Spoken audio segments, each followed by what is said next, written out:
Welcome to the Diversity Connector podcast, where we explore the rich tapestry of human experiences. I'm your host, Gertrude Mache, and I'd like to acknowledge the traditional custodians of the country on which we meet today. I would also like to pay my respects to elders, past, present, and emerging, and together as we dive into conversations that bridge cultures, challenge stereotypes, and celebrate the unique perspectives each of us brings to the table. Each episode is a journey through stories and insights from a kaleidoscope of voices, each sharing their colorful narrative. Whether you're at home, on the go, or just anywhere in between, you're now part of a community that values understanding, inclusivity, and the beauty of diversity. So plug in your headphones, get comfortable, and let's connect through the power of our shared stories. Welcome, and thank you for joining us on the Diversity Connector podcast. Hello, everybody, and welcome back to the Diversity Connector. This is Gertrude Mache here in beautiful Melbourne, Australia. And today I am graced with the presence of yet another fascinating woman. Welcome, welcome, welcome to our tribe. Please tell everybody your full name, where you're based, and share your story with us today.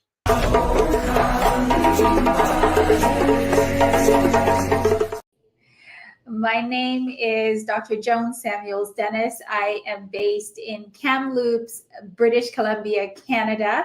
And I am so excited to be with you today. It is nighttime here, as you may be well aware, and I am looking forward one day to actually joining you, Gertrude, in Australia. So to give you a bit of a sense of who I am a psychotherapist and have been practicing as a trauma recovery specialist for the last 8 years or so. I have developed a psychotherapeutic method that's called the Becoming Method.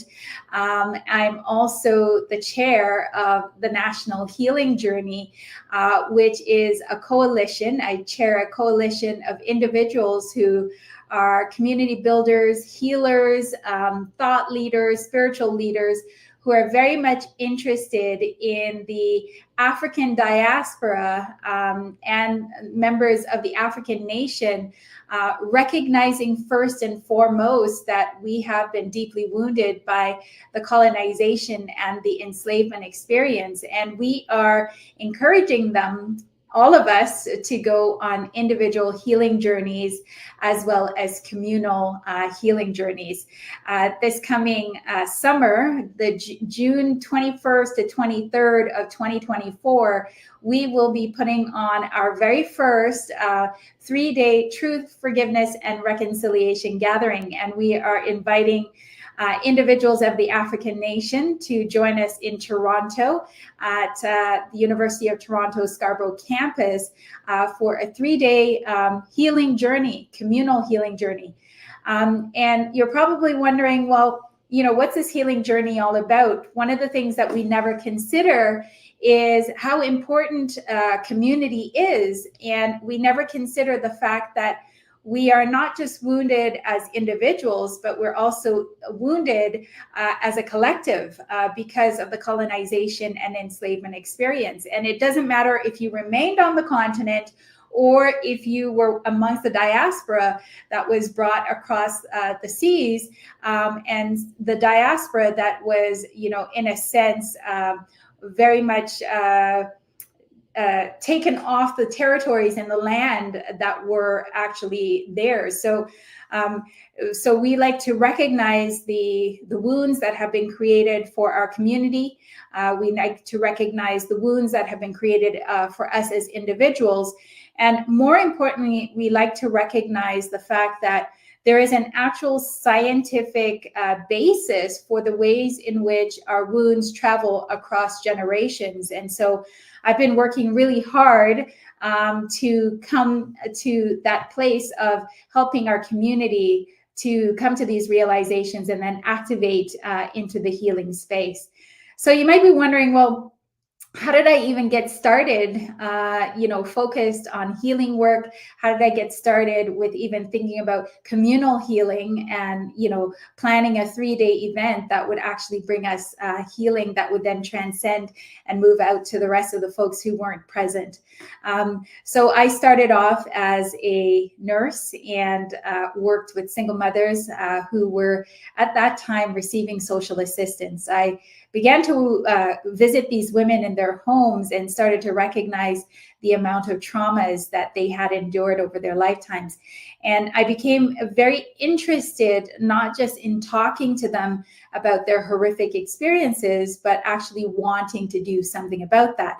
And the inspiration that came from those women would propel me to go on and complete a master's degree where I looked mostly at community nursing, community health, and community well-being. And then from there, I was very much interested in developing an intervention. Now, most nurses don't think about developing interventions or therapeutic methodologies. That's for the psychiatrists and the psychologists and all of those sorts of things. But I've been one of those individuals that's never kind of remained in a box. And in fact, I've wanted to kick the walls of the boxes down and off. And so I pursued that journey of a PhD and discovering that method. Well, it didn't happen there. It would actually happen about 4 years after I completed my PhD. I would actually discover a method that was called New Decision Therapy, NDT. And this was developed by a lady named Candace Blakely.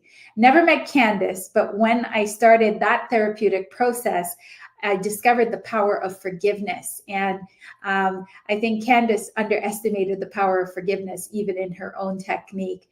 And so didn't meet Candace. She had died about 20 years earlier. And so had to train myself in the method, had to dissect the method, pull it apart.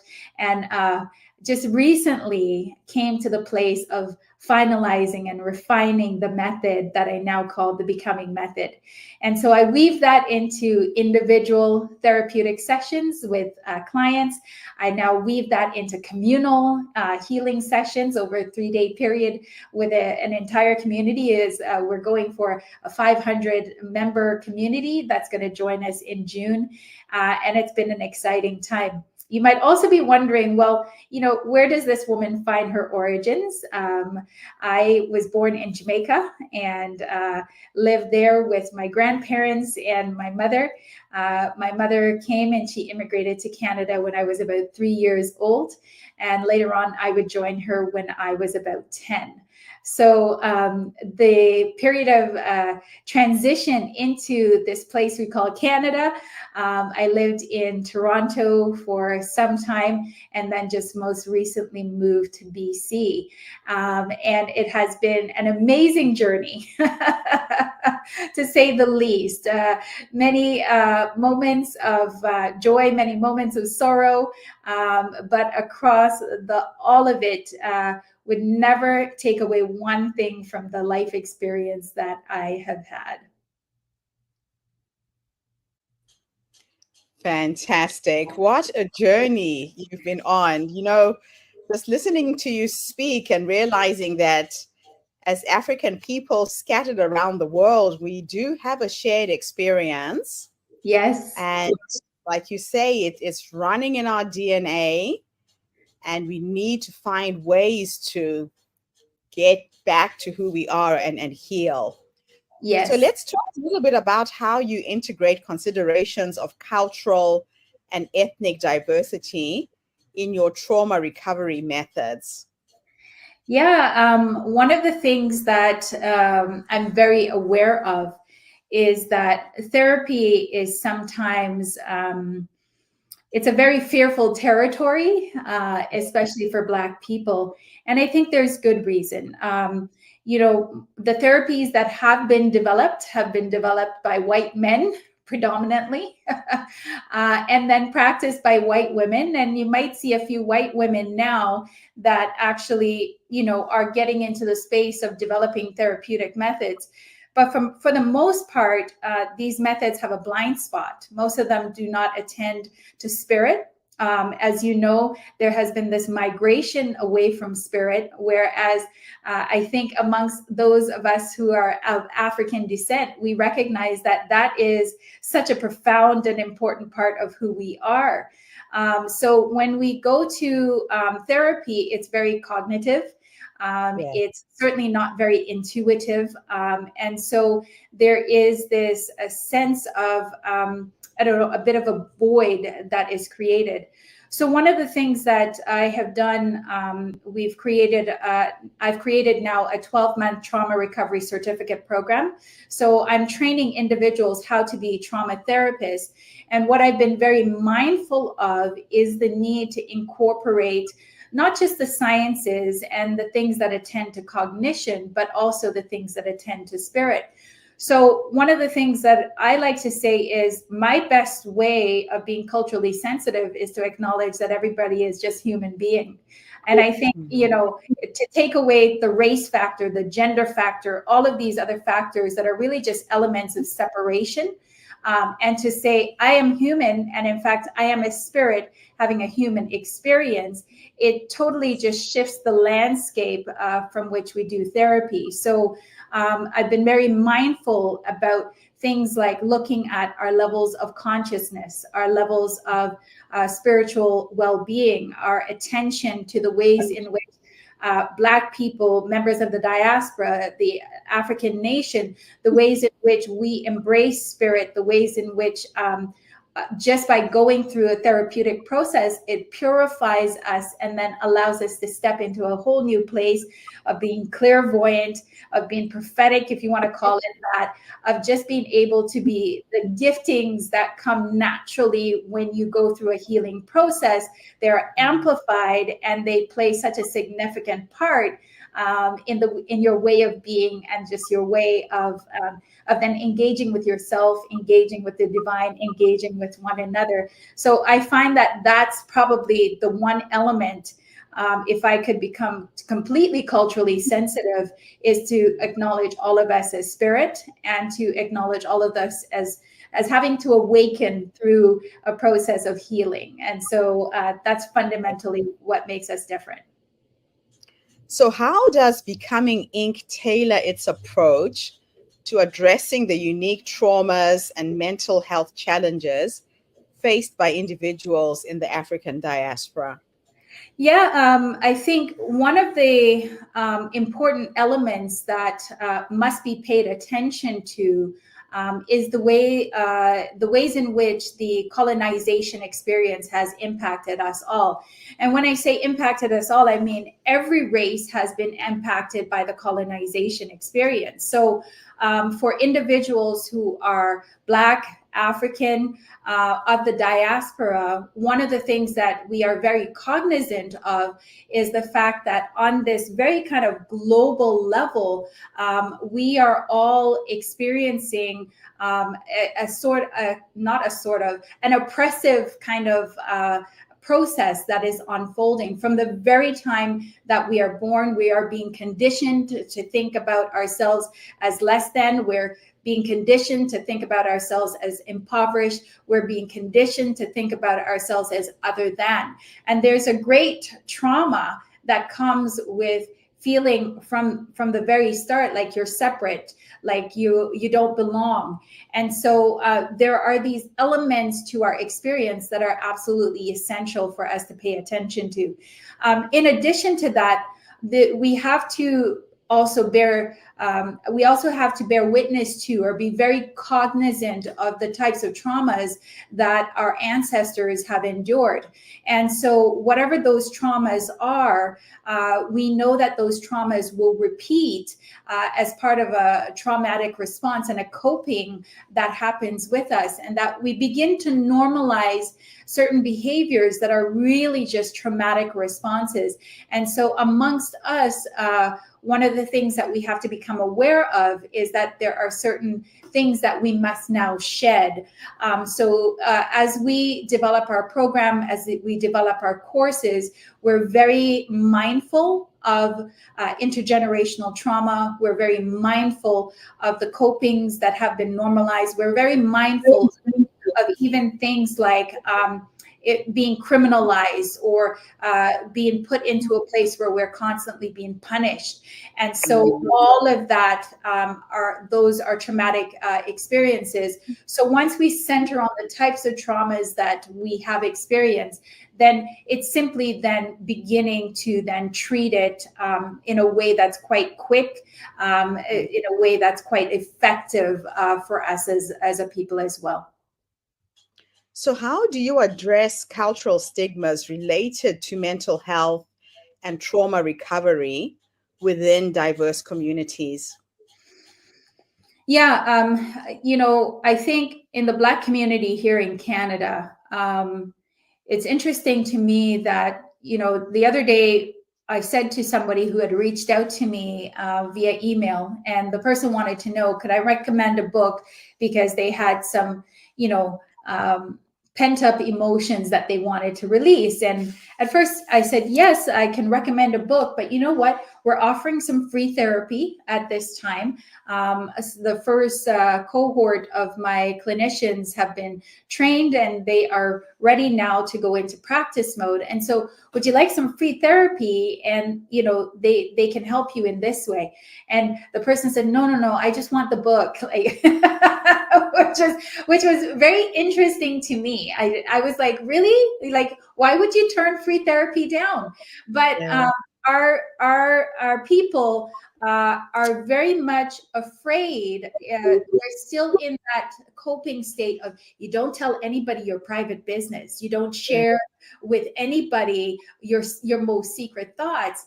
And if we only knew that it is in the sharing of our most secret thoughts, that's where the healing actually happens. If we only knew, we would run, and we would normalize therapy for us.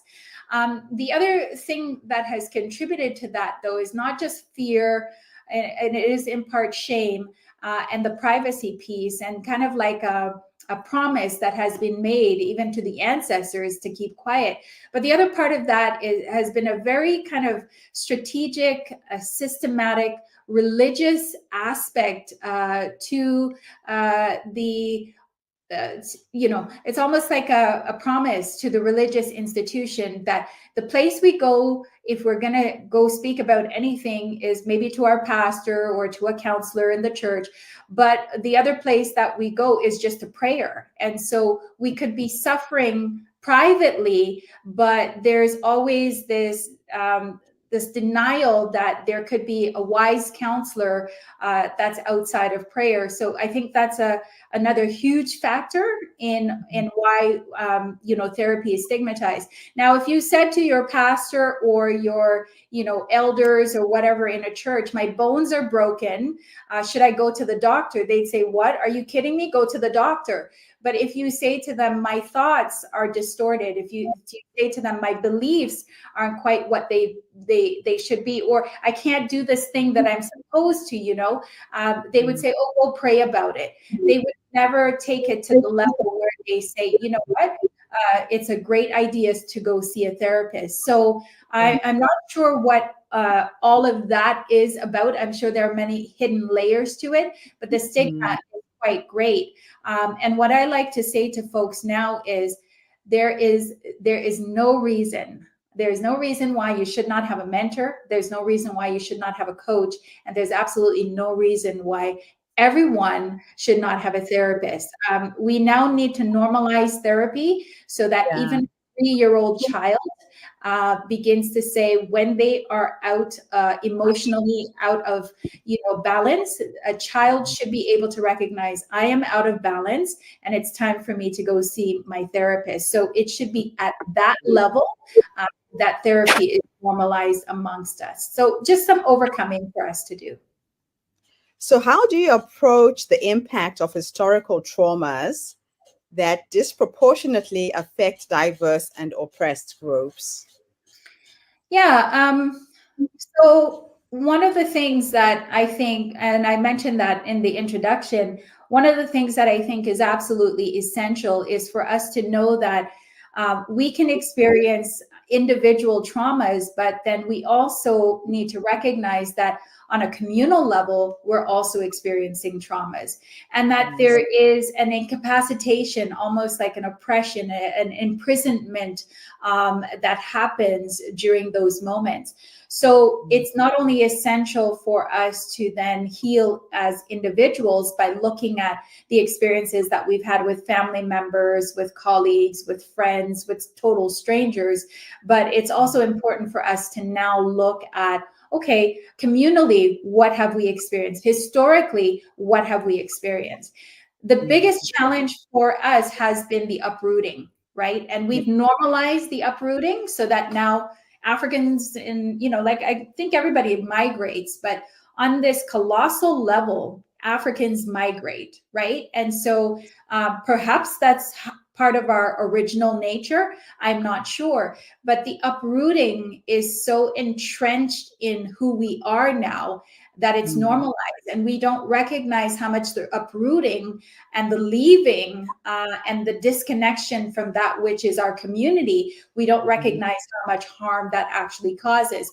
So I think the leaving piece, which happened in different times, the leaving, the movement into enslavement, seeing our families leave, and then their movement into the enslavement experience has been traumatic, both for those who stay and those who have come.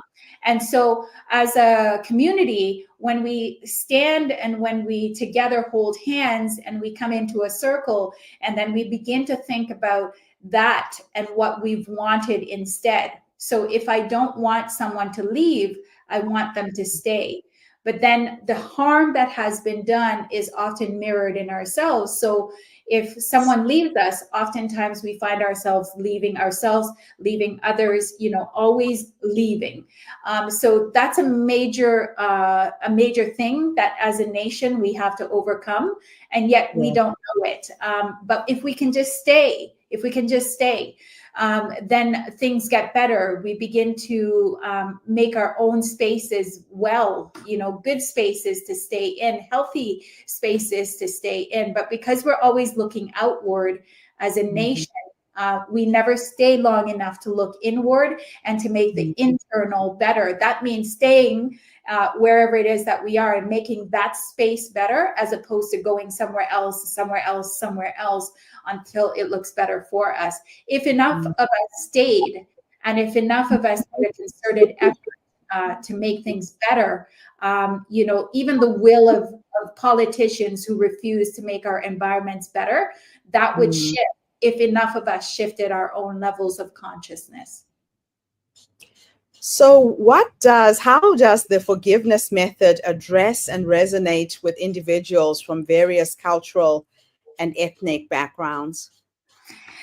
Like I said, it's a humanitarian perspective that I use. So when you think about the fact that every human being has an innate capacity to forgive, when I sit down with a client and I begin to think with them through something that has wounded them and then move them through the forgiveness process, one of the most important aspects of the therapeutic process is that the individual looks into a mirror.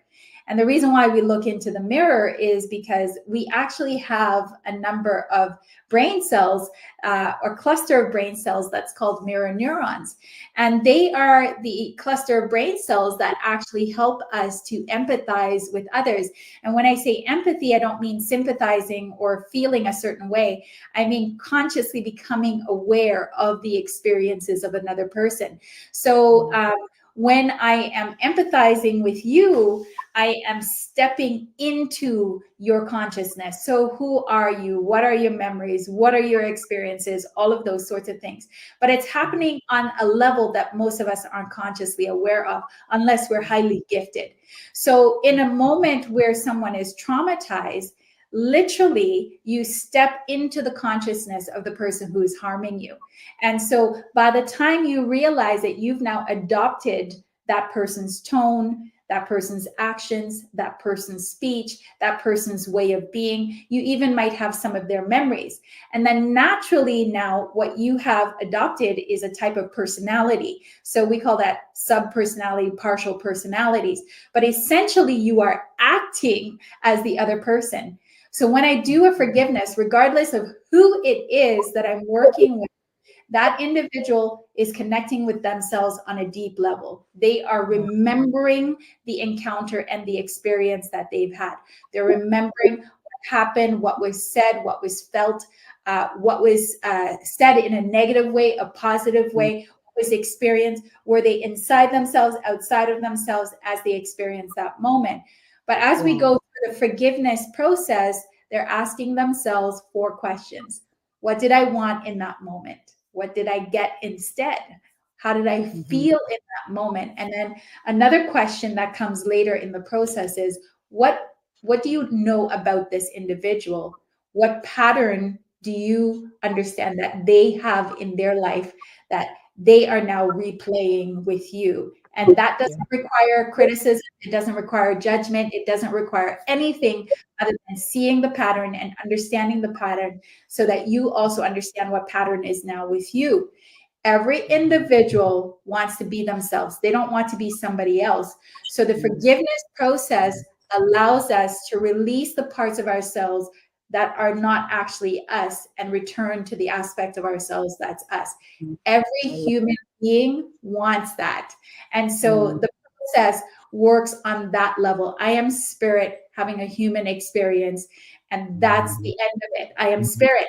And so if every human being on the planet could just remember that, the world would instantly shift and become a better place. But most of us have forgotten, and we don't actually acknowledge spirit. So that's kind of how I work with the forgiveness process. Okay. So based on your extensive experience, what future initiatives or changes would you like to see in the mental health field to better serve diverse communities? Yeah, I would like to see that there are Black therapists trained in a modality that recognizes who we are as a people, trained in a modality that, that takes into account the experiences that we've had. I think that will be the most significant benefit to us. But in addition to that, I would also like to see the development of technologies that help us to actually move through a forgiveness process. So rather, I can envision this, rather than reading a book, the book speaks to you. And rather than, you just responding and writing in a journal, the book speaks to you, and you audibly speak back to the book. And in a way, there's a bit of an exchange that supports us in then, releasing some of those pent up energies, emotions, negative emotions that are connected with some of those things that have happened in our lives. So I think the technology aspect, as well as the therapists, the number of Black therapists that there are, that will, shift a lot of things for us. Fantastic. Wow. Thank you so much, Dr. Joan, for coming and sharing your knowledge, your wisdom, and your story with us today. And Absolutely. thank you to everyone who has tuned in. The Diversity Connector is bringing you voices and stories from people from all 4 corners of the globe to inspire, connect, and celebrate our diversity. So tune in again tomorrow when I interview yet another amazing guest. In the meantime, have a fantastic day, morning, or evening, wherever you are in the world. And bye for now. Thanks again, Joan. You're most welcome. And that's a wrap, everybody, on today's episode of the Diversity Connector podcast. Thank you for tuning in and being part of our vibrant and global conversation. I'm your host, Gertrude Mache, and it's been an honor to share this space with you, where voices from all walks of life come together to weave a tapestry of diverse perspectives. Remember, every story you've heard today is a thread in the larger fabric of our shared humanity. So, as you step back into your world, carry these stories with you and let them inspire you to embrace and celebrate the rich diversity around us. Don't forget to subscribe, rate, and review our podcast to help us share these inspiring stories with more listeners. Do follow us on social media by looking for the Diversity Connector podcast for more updates. Until then, keep connecting, keep listening, and keep celebrating the beauty of diversity. This is the Diversity Connector podcast signing off. Stay curious, stay open, and definitely stay connected.